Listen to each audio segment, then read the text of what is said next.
ఇంకా లేరు. ఆమె ముందే మాట్లాడారు. ఆమె ముందే కథనంలాగా నన్ను నా పిల్లల్ని నా పిల్లల్ని బయటకు పంపించేసి ఆమెను చేయాలని డబ్బులు మా ఆయనకి ఇచ్చారంట. మీ ఆయనకి డబ్బులు ఇచ్చేస్తే మీ ఆయన మిమ్మల్ని వదిలేద్దామని డబ్బులు తీసుకున్నాడా?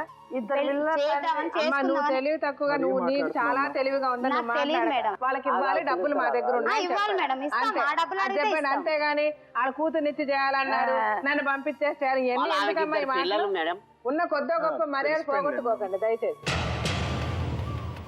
సరే ఆవిడ మీరు 35,000 ఇచ్చారు, ఓకే బాగుంది, వాళ్ళ దగ్గర ఉన్నాయి 35,000. అది కూడా లెక్కేసుకుందాం. ఆ 35,000తో కలిపి ఇంకేమి ఇస్తారు చెప్పండి.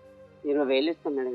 20,000 ఇచ్చి ఎట్లా మేడం? నేను నిన్న లక్షలు అయినాయి కదా మేడం, నా పైసలు పోయినాయి కదా. 35,000 ఉడక అక్క పెట్టిన. అవును, అది నేను 35,000 లెక్కేసుకుంటామని చెప్పాను కదా, మీరు ఇచ్చినట్టే అని చెప్పాను కదా.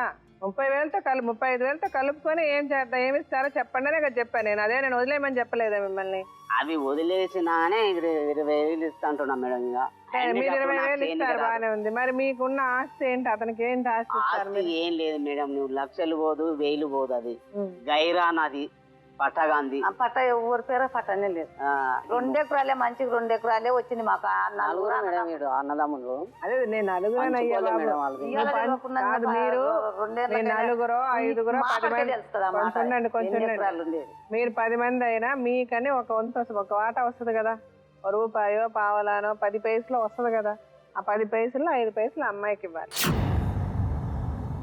లేదా లేదు అదే చెప్తున్నా. విడాకులు చేసుకోండి. మీ వసతి ఎంత చెప్పండి. ఇక్కడే మీ అమ్మాయి సామాన్లు అమ్మాయికి ఇచ్చేయండి. మీరు నెల మెయింటెనెన్స్ ఇవన్నీ బదులు నువ్వు ఏదో వన్స్ ఫర్ ఆల్ సెటిల్ చేసేసుకో. ఎందుకు వచ్చింది చేసేసుకోండి. మళ్ళీ సామాను వాళ్ళకి ఇస్తాం మేడం.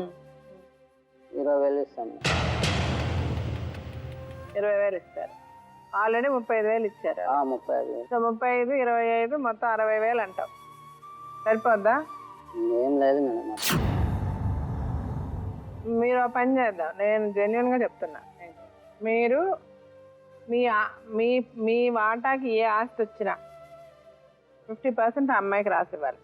ఏదన్నా కానివ్వండి, ఒక బొచ్చు వచ్చినా కూడా సరే. సగం రాసి ఇచ్చినాక మళ్ళీ తనకే వాడు పెడతాడే నువ్వు. ఇప్పుడు ఆయనకు పట్ట అయినాడు కదా, అదే కాకే కాలేదు. కాక ఏం చేస్తాడు? ఒకరి జీవితం వాళ్ళ నోట్లో కూడా మన్నే ఎగుదు, మా నోట్లో వేసుకోకూడదు మన్ను. అది ఎన్నడో అయినాడు, పట్ట అయినాడు, ఆయన అమ్మినాడు, వాళ్ళకి ఇస్తే ధర్మం ఉండాలి. మన అశకతుందంతా వాళ్ళకి ఇప్పుడు ఇచ్చేయాలి. ఇద్దరికైనా పెట్టుకోవాలి. కానీ ఎన్నడో ఈయన తాతలు నాడు తీసి అమ్మి ఎన్నడో ముత్తాతలు నాడిస్తే అది సరిపోయినప్పుడు మొత్తం ఆవిడ చెప్పింది కరెక్ట్ గానే ఉంది. అప్పుడు అది కూడా మీరు ఆస్తికి ఇస్తే ఆస్తి వద్దు, కొంచెం డబ్బులు ఆవిడకి అమ్మాయి కలిపిచ్చేయండి, సెటిల్ చేసేయండి. అమ్మాయి సామాన్ కరెక్టే మీరు చెప్పిన మాట. ఒక 5-6 నెలలు టైం ఇవ్వాలి. 5-6 నెలలు టైం ఇస్తే ఎంత ఇస్తారు? వాస్తవం కాదు. 80% ఏమంటుందంటే నీ మనసు అతను కోరుకుంది. 20% పాటే వాళ్ళు హింస పెట్టేటటువంటి అంశం జరిగింది. సో ఈ మొత్తం అంశానికి ఏంటంటే ప్రధానమైనటువంటి కారకులు ఎవరంటే కనుక మీరే బంగారే. ఇక్కడ ఉండేటటువంటి విచిత్రమైన అంశం ఏంటంటే ఇప్పటికి కూడా మీరు చేసినటువంటి తప్పుగా మీరు పరిగణించకపోవడం అనేది దురదృష్టకరం. ఎక్కడా కూడా మీ కొడుకు మీద ఒక విధమైనటువంటి సానుభూతి కానీ వాళ్ళు అనుభవిస్తున్నటువంటి పరిస్థితుల గురించి మీకు ఒక ఆలోచన కానీ రాకపోవటం కూడా ఒక దురదృష్టకరమైనటువంటి అంశం. దీనికి అంతటికీ ఎవరు బానిసలు అవుతారు, ఎవరు ఎక్కువ స్థాయిలో బాధపడతారంటే కనుక నీ పుట్టినటువంటి నీ కొడుకే. చూడకూడనటువంటి అంశాలన్నీ కూడా వాడు 4 సంవత్సరాలు వాడి జీవితంలో చూడకూడని అంశాలన్నీ కూడా వాడు 4 సంవత్సరాల్లో చూసేశాడు. వాడు ఇంకా ఫ్యూచర్లో వాడి మానసిక పరిస్థితి ఎలా ఉంటుంది అన్నది ఆ భగవంతుడికే తెలియదు. చెప్పండి.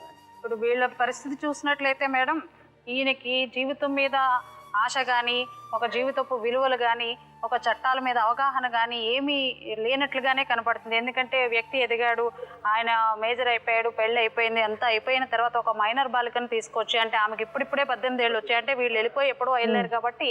అయితే ఆ అబ్బాయికి ఏంటంటే కేవలం బంధుత్వాన్ని అడ్డు పెట్టుకుని ఆమెను ఏదో మోజుపరచో ఏదో ఒక రకంగా ఆమెను లోపరుచుకోవడానికి తీసుకుని వెళ్ళాడు అన్నట్టుగానే ఇక్కడ చట్టం దృష్టిలో వస్తుంది మేడం. ఇంకో విషయం ఏమిటంటే ఈమెకి పెళ్ళయింది, పిల్లాడు ఉన్నాడు, ఏదో కారణాల వల్ల తల్లి ఇంటికి వెళ్ళటమో ఎక్కువ రోజులు ఉండటమో లాంటివి కూడా జరగవచ్చు. జరిగినంత మాత్రాన ఈయన కంజూగల్ రైట్స్ ప్రకారం ఈమె రాకపోయినా రెస్టిట్యూషన్ ఆఫ్ కంజూగల్ రైట్స్ ప్రకారం ఆయన కేసు వేసుకోవచ్చు, పెద్దలతో మాట్లాడవచ్చు, భార్య కావాలంటూ కోర్టుకు కూడా వెళ్ళొచ్చు. ఈమె కనుక రానని నిరాకరించినట్లయితే, అలాగైనా కాకుండా ఆమె బైగమీ యాక్ట్ ప్రకారం ఈయన బహుభార్యత్వాన్ని వెంటనే భార్య బతికుండగా ఆమెకు విడాకులు ఇవ్వకుండా, ఏ రకమైనటువంటి దారి చూపకుండా, కోర్టు ద్వారా కానీ ఎవరి ద్వారా కానీ చట్టం ద్వారా ఏ రకంగానూ తెలియజేయకుండా పెళ్లి చేసేసుకుని ఆమె ఆ భార్యకు ఆ తర్వాత తెలిసింది కాబట్టి అది ఖచ్చితంగా 100% తప్పు చేశాడు మేడం. అలాగే పిల్లాడు కూడా ఉన్నాడు. పిల్లాడి వయసు ఎంత, పిల్లాడిని చూసుకోవాల్సినటువంటి బాధ్యత తండ్రికే ఉంటుంది కాబట్టి ఖచ్చితంగా ఇప్పుడు రెండో పెళ్లి చేసుకుని మరో తప్పు చేశాడు. అది చట్ట ప్రకారం ఆ వివాహం చెల్లదు. ఇది ఖచ్చితంగా బైగమీ యాక్ట్ ప్రకారం ఈయన్ని శిక్షింపబడాలి. అండర్ 18 years ఇంకా మేజర్ కాని అమ్మాయిని, మైనారిటీ తీరిన అమ్మాయిని పెళ్లి చేసుకున్నందుకు ఈయన శిక్షార్హుడు అవుతాడు. అది 2 ఏళ్ళు కావచ్చు, 5 ఏళ్ళు కూడా వేసేటటువంటి అవకాశం ఉంది ఆయనకి. ఖచ్చితంగా అది ఈయన ఎలా అంటే ఈయనకి మేజర్ అయిన తర్వాత మైనర్ అమ్మాయిని తీసుకెళ్ళకూడదు అనేది మరో తప్పిది. ఇద్దరూ మైనర్లు అయినప్పుడు ఏదో ఆవేశంలో చేశారని కోర్టు పరిగణలోకి తీసుకున్నప్పటికీ ఇద్దరూ శిక్షార్హులే అప్పుడు కూడా. ఇప్పుడు ఈయనే ఎక్కువ శిక్షార్హుడు అవుతాడు మేడం. అలాగే ఈ పెళ్లిని ప్రోత్సహించినందుకు వీళ్ళ తల్లిదండ్రులు కూడా శిక్షార్హులు అవుతారు. ఎందుకంటే ప్రోత్సహించి ఇంట్లో పెట్టుకున్నామని. ఈమె ఏదైనా కారణం చూపించవచ్చు, ఆమె తిట్టిందనో కొట్టిందనో, దానికి వేరే రకంగా ఏమన్నా చెప్పాలే తప్పించి ఇలా పెళ్లి చేసేసుకుని వస్తే మాత్రం ఇది చెల్లదు. సో ఈమెకి భార్యకి మాత్రం ఖచ్చితంగా ఈయనే బాధ్యుడవుతాడు. ఆ పెళ్లి మాత్రం లెక్కలోకి రాదు. ఈమె గనక కేసు వేసుకున్నట్లయితే ఆ పెళ్లి చెల్లకుండా కూడా కోర్టు తీర్పిచ్చే అవకాశాలు ఉంటాయి 100%. ఈమె భార్య పట్ల, పిల్లోడి పట్ల మాత్రమే ఈమెకి బాధ్యత ఉంటుంది. ఇప్పుడు అమ్మాయి నీకు అర్థమైంది కదమ్మా, నువ్వు అంటున్నావు కదా ఏదో నన్ను ఇలాగ అంది, కొట్టింది, తిట్టింది, అందుకని చేసుకున్నానని. ఇప్పుడు నీకు ఏ రైటు లేదు. నీ గురించి నువ్వు ఆలోచించుకున్నావు, అమ్మాయి జీవితం ఏమవుద్దని ఆలోచించుకున్నావా నువ్వు? కొడితే వెళ్ళి పోలీస్ స్టేషన్లో కంప్లైంట్ ఇవ్వాలి, ఏమండి ఇలాగ అనవసరం వచ్చి నన్ను కొడుతుంది అని చెప్పి. అంతేగాని అమ్మగుడిని పెళ్లి చేసేసుకుంటా వెళ్ళి. వాళ్ళ జీవితాలు ఏమైపోయినా పర్లే. ఇప్పుడు ఏం చేద్దాం అనుకుంటున్నావు? ఇద్దరికి ద్రోహం చేయలేను కదా మేడం, ఇద్దరిని నేనైతే వెళ్తా మేడం. ఇద్దరిని నువ్వు వెళ్తే అప్పుడు అమ్మాయి ఒప్పుకొని రావాలి నీతో. నువ్వు అమ్మాయిని పెళ్లి చేసుకున్న రోజు నేను ఇద్దరిని ముగ్గురిని చేసుకుంటా, నువ్వు కలిసి జీవితాంతం నాతో ఉండాలని చెప్పావా? ఏ విధంగా చేసుకున్నావు అమ్మాయిని? ఎవడిచ్చాడు నీ హక్కు అమ్మాయిని చేసుకోవడానికి? వాళ్ళు చేశాడో చేయలేదా చెప్పమ్మా. చిన్న విషయానికి ఏది జరిగినా చేతిలో వస్తూ కింద పడ్డా, ఏ చిన్న శబ్దం వచ్చినా, ఏమైనా కానీ తలకాయ జుట్టు పట్టుకుని గొంతుకాయ పట్టుకొని నేను నొక్కేసేవాడు. రెండో పెళ్లి మీకు పిల్లల కోసం పెళ్లి చేసుకున్నా నా అమ్మాయితో చెప్పి చేసుకున్నారా? ఇంటికి రావద్దని స్టేషన్లో కొట్టించిందండి. నన్ను పెట్రోల్ పోసి తగలబెడతంటే ఏం చేయనండి, పెట్రోల్ తీసాడండి. తనలో లోపం ఉన్నప్పుడు చెప్పాలా వద్దండి? ఒక మాట చెప్పండి నాకు. మీరు ఏ ప్రయత్నం చేశారని మీరు ఆవిడ వదిలేసి ఇంకో పెళ్లి చేసుకున్నారు? తను మంచిది చేసింది కదండి, నాకు మంచి చేసింది కదా. నేను మగోడిని కాదని అందరితో చెప్పిందండి, లాయర్ గారు ఆవిడతో కూడా చెప్పిందండి. ఫస్ట్ ఒకసారి అట్లాగే చేస్తా, మళ్ళీ అదే తప్ప ఇప్పుడు కూడా చేస్తానని చెప్పి అసలు బతకడం కూడా ఎందుకు అనిపిస్తుంది. సరుకులు తీసుకెళ్ళి ఇవ్వడం నీ బాధ్యత, నువ్వే గొప్పలా మాట్లాడతావేంటి? అది నీ డ్యూటీ. పిల్లలు పుట్టకపోవడం కారణాన్ని మాట్లాడక, సిగ్గులేదా మాట్లాడడానికి? ఉండవయ్యా, రేపు నీ వల్ల పిల్లలు పుట్టలేదు అనుకో, అప్పుడు ఏం చేస్తావు నువ్వు?